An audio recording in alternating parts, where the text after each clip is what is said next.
This month on Mustang Magazine, we discover a long-running tradition. We hear what the buzz is in the bathroom stalls. We catch up with the new varsity OC. And we present our STN Film Challenge entry. These stories and more on this November edition of Mustang Magazine.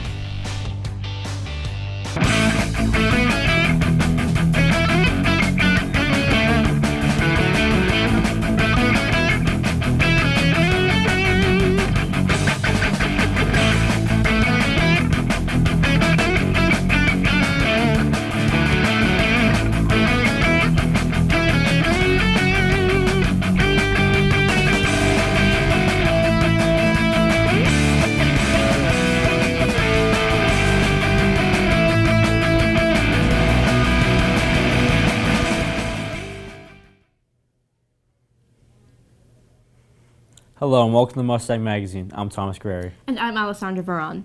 Mustang Magazine is a show produced by advanced broadcast journalism students from Norwood High School. We start off this month's show with a segment about special Norwood fundraisers. It's November, so that means Turkey Trot. Here's sophomores Allie McDonough and Julie Salvaggio with our cover story. The Norwood Turkey Trot has a new relay this year. Teams of 4 run in 4 separate miles with 1 person in each leg. Craig Riley, a cross-country captain, says he likes the event. It was easier to run this year because I did the relay and we usually have to do the full thing, so. And field hockey coach Allison Dolliner agrees. What I liked about the relay race was that it shortened it up, which it was an opportunity to get more people involved in the race. Dolliner, along with Nora Glenn, a volunteer, says the race was positive overall. I think they liked the 1 mile. They all seemed to come back pretty happy, so it was good. I thought that the relay was a really good addition this year to the Turkey Trot, and I think it was able to get more of the high school kids involved. With 1 relay completed, they are hoping to have more runners next year. So I know hockey and field hockey participated this year in cross country, so we're going to put the challenge out to some of the other teams. For being the first relay and just trying to figure out the course, I think that overall it was successful. Yeah, I'll do the relay again next year. It's fun, you know. Now that they see it, I think it'll become part of the tradition. Reporting for Mustang Magazine, I'm Julie Salvaggio. Thanks, girls. The Turkey Trot wasn't the only fundraiser happening this month. Recently, the student council ran an interesting fundraiser of their own. Isabel Hagelin and Allie Martin bring us the story from the NHS gym. Recently, the NHS Student Council turned the gym into a mini golf course. And we fundraise for it and everything, and all the proceeds go to the Jimmy Fund and research for cancer and stuff. Putting for Patients is an event that started 3 years ago and has lots more to offer than just golf. There's competitions both for individuals and also for teams, as well as a separate competition with a long putt to see how far you can putt. There's caricature artists, there's face painting, there's opportunity drawings that you can win prizes at, there's a DJ, and a lot of fun. A lot of people from school show up, and it's a really exciting event. Student Council says their hard work paid off as there was a large turnout and lots of positive feedback. Juniors Joe Spadorcia and Walter Santiago said they thoroughly enjoyed the positivity of Putting for Patients. My favorite part of Putting for Patients is probably all the good energy that's around and just everybody smiling and having a good time for such a good cause. I think really just being with your friends and putting, playing mini golf, that was the fun part, a little competition. Most putters participated in other activities besides golf. I actually might get my face painted, but we'll see. I have not entered any raffles yet because I have the worst luck on human earth. I probably would lose something, to be honest. Although groups did compete with each other, one group kept their sportsmanship alive. Best player on our team, probably PJ Hennessy, putting up the best individual score. He definitely kept me excited to play and definitely pushed me to play my best. Yeah, Joe Spadorcia was our best player. He was our team leader and he kept us all going for a full 18 holes. In addition to high school students, many younger kids said they also enjoyed the event. Do you guys like it? Yeah, it's really fun. Yeah, it's really fun. Do you guys want to come back next year? Definitely. Definitely. If you missed Putting for Patients, not to worry. Organizers say they'll be back next November. Reporting from Mustang Magazine, I'm Isabel Hagelin. Thanks, girls. We're happy to report that both fundraisers went off without a hitch, raising plenty of money for their respective causes. Next up, we're headed to the restroom. No, I don't need to go.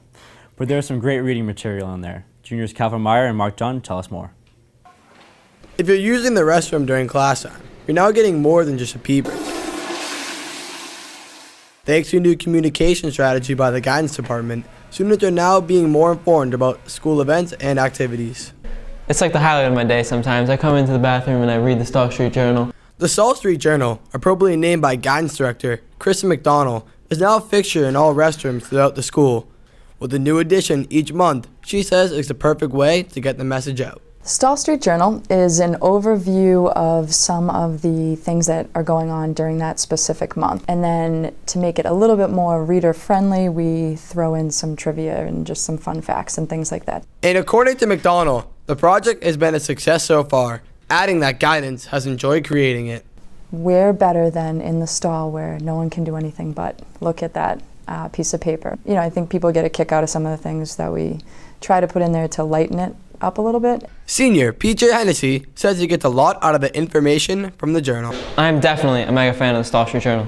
Teachers, they love Shakespeare. They talk about Shakespeare, how he was so influential. The Star Street Journal is the equivalent of Shakespeare in our school. Hennessy also says that there's a certain technique to reading it. How I like to read my Star Street Journals to get the full Star Street Journal experience is to go section by section. So day 1, I'll take one section. Day 2, I'll take the next section, the next section, the next section, and then I'll reread it. And according to McDonald, one of the most popular aspects of the journal is the trivia section. It's funny how hard it is to actually find good trivia questions, like ones that aren't ridiculous and ones that and then I always have to make sure I do a little bit of research to make sure it's correct. And with all the success the journal has had, McDonald says she hopes it continues.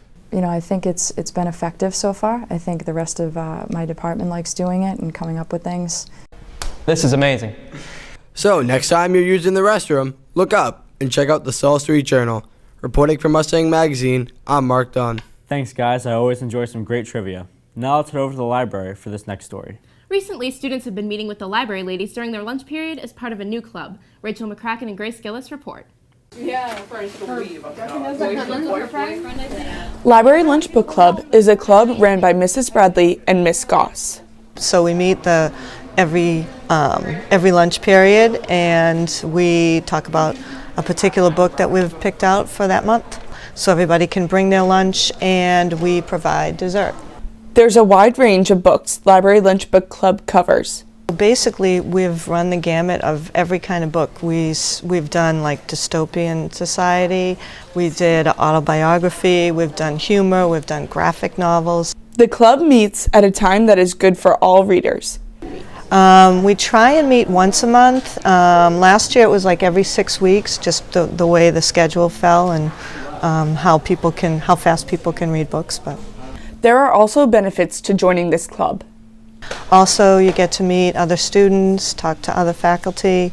It's just kind of a fun, easy way during lunch to have a conversation about a book. The club can also broaden your horizons of literature. Some of the books you might look and say, oh, I would never read that book. Once you open it, it might open a whole new world. So, for more information, contact Mrs. Bradley or Miss Goss in the library. Reporting for Mustang Magazine, I'm Grace Gillis. As students make their way through junior and senior year, they're trying to figure out what their next step is after high school. For many of them, this means a 4-year college degree. Recently, the NHS Guidance Department has been coordinating visits from respective college admissions counselors to help students make up their minds. Seniors Michael Dooley and Emily Rooney bring us the story. Sure. NHS Guidance hosts specialized college admissions meetings to help seniors associate themselves with local schools. This year we chose the top 20 most popular schools for our students.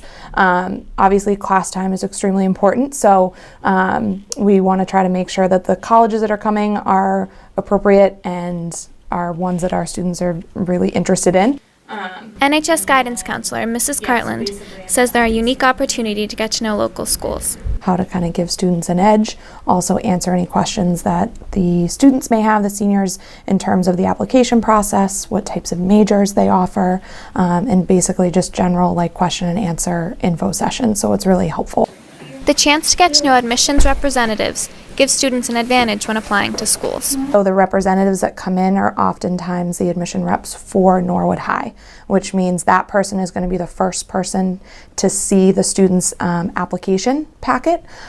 So if they remember, hey, I met this student at Norwood High, they came to the info session, they had great questions, that speaks really highly to the student, and that's something that the admissions rep would be able to then share with the entire panel. Framingham State University admissions representative Erica Pritchard says the benefits of first-hand information is critical.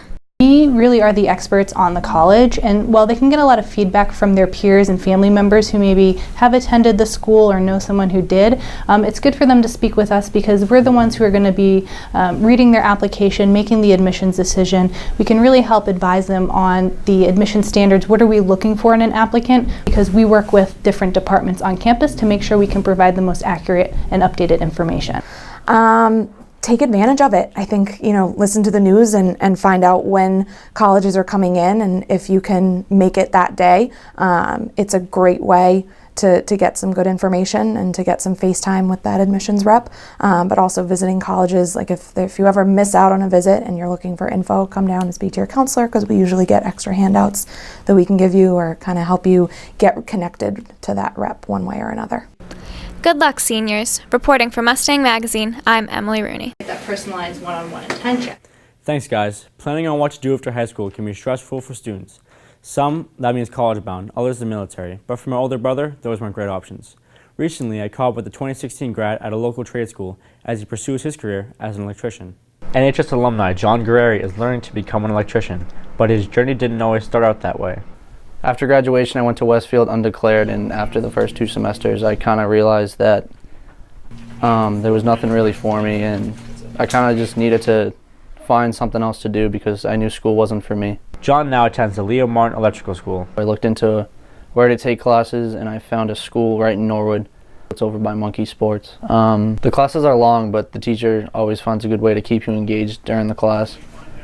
There's lots of information that gets thrown at you every day, but if you have any questions, he's really easy to approach and ask any questions you need, because at the end of the day, he's here to help you.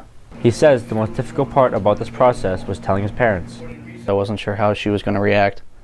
I honestly kind of avoided the conversation for about 2 weeks because I was just nervous she was going to yell at me and tell me to just go back to school and stop being stupid. Turned out he had nothing to worry about. I felt like a weight was lifted off my shoulders. She agreed with me because she knew that school wasn't for me. So we kind of just talked about my options and how pretty much it was just in the trades. So we kind of started listing off all the different trades. From there, John got into contact with electricians for advice. Yeah, I reached out to some electricians I know, like Kevin Kent, Mr. Reardon was one, and a couple of others, and they kind of just led me along the right path. John says college is not always the right move after high school. If you're thinking college isn't for you and are looking for something else to do, I definitely suggest looking into a trade, whether it's plumbing, electrical work, even construction. John now has a job at Castle Electric and is excited to pursue his career. Pointing from Mustang Magazine, I'm Thomas Guerreri.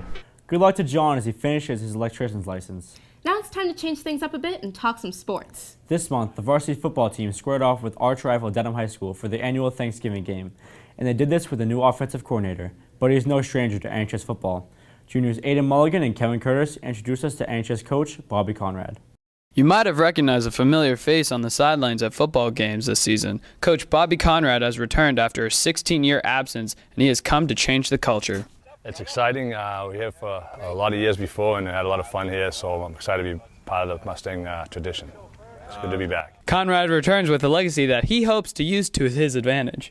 Yeah, we had some good teams back in the late 90s and early 2000s. I think in the year 2000, I think we were #1 in the state, and just thought it'd be a nice change, a nice challenge to try and get Norwood High back on top, and I'd like to be part of that, trying to rebuild and change the culture here and hopefully get Norwood back to a winning tradition. And junior Jake Smelster says that a new coach means new plays.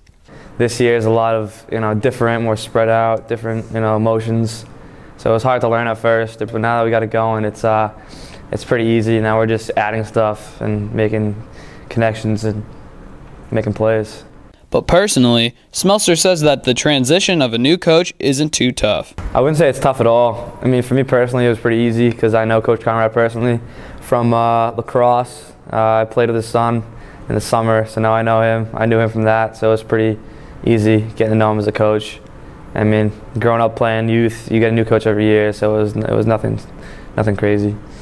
And even if it is not this season, Conrad's goal is to restore NHS football to its former glory. Yeah, I think Norwood's always been a great blue-white collar town, tough kids. If we didn't have as much athletic talent as some towns, we always were tougher than them. I think it's not just me, it's all the coaches, and we're all on the same page of getting the culture back to where we hope it can be, and that's winning the Bay State title.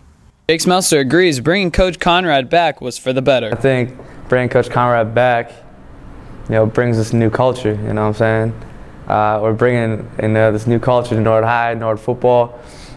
We like to say trust the process here at Norwood High, and we're changing the culture. Go Mustangs.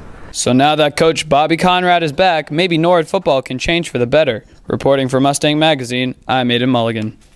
Thanks, guys. We're sorry to report that the Mustangs fell to the Marauders 23-7, but don't worry, we'll get them next year. Now let's head over to the F. Holland Day House for this next story. Recently, artwork from the NHS art classes was on display at this historical landmark. Jesse Carl reports. The F. Holland Day House displayed student artwork last month in partnership with the Norwood Historical Society. Visual Arts Department head Lori Mean-McGroy says the display included many different pieces. So we have photos, we have sculptures, we have drawings, we have paintings, we've got computer graphics pieces. So it's like kids get to make like what their area of interest is, and they also get to kind of take it in their own direction. The student art exhibit was based on some of the themes represented throughout the house, and within its many uniquely designed rooms. They have to take one of those themes, whether it's portraiture in character, allegory, reinterpreting artwork, something related to the history of Norwood, and the house is part of Norwood history, so they can be inspired from the house. AP photography student Becky Butler says she drew inspiration from the many Day family possessions that can be found throughout the house. I looked for kind of like the oddball pieces, like the weird things in the house. And Butler says she found one item very intriguing. I found it very interesting. It kind of looked like the Sphinx, but with wings, and it was an inkwell. Now in her 10th year coordinating the student exhibit, Mean-McGroy says she's always excited to see how the student artwork is received by the public.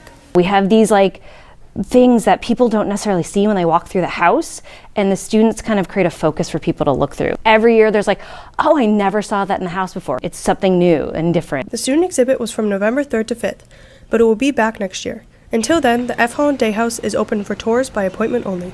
Reporting for Mustang Magazine, I'm Jesse Crowell. Thanks, Jesse. You can also see some more great student artwork on display throughout the school. Students participate in a lot of fine arts activities at NHS. Recently, some students from the advanced television class got creative when they competed in a 6-day film challenge. This contest supplied a topic and a prop, but it was up to the team to shoot, write, and edit their own film before the deadline. The topic was enjoy the show, and the prop was an extra large pink ticket. Here's our entry titled Louder Than Words.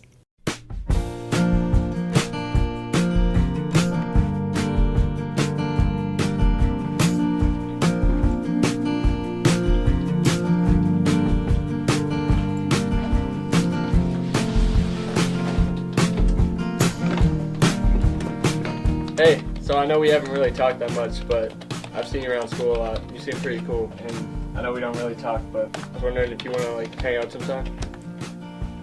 Hey?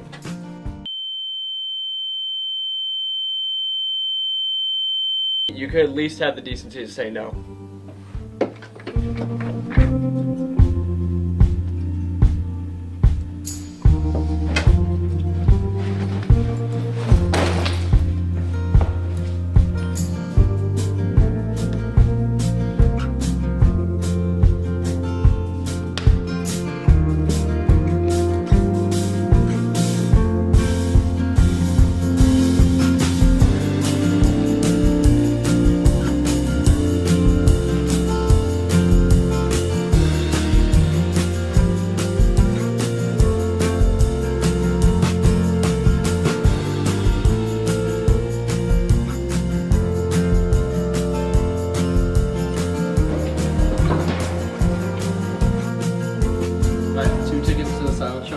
Coming right up.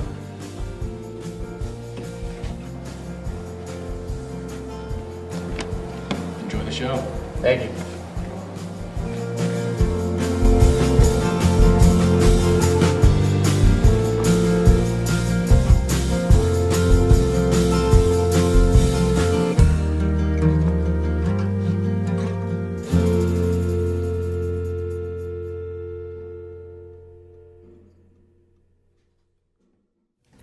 that's all we have for this episode of Mustang Magazine. We'll be back next month with a brand new episode.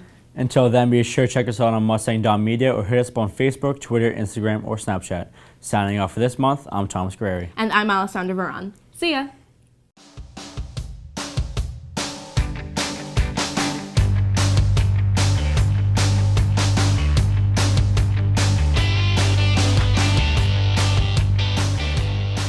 Recently, the student council ran an interesting fundraiser of their own. Elizabeth I can't.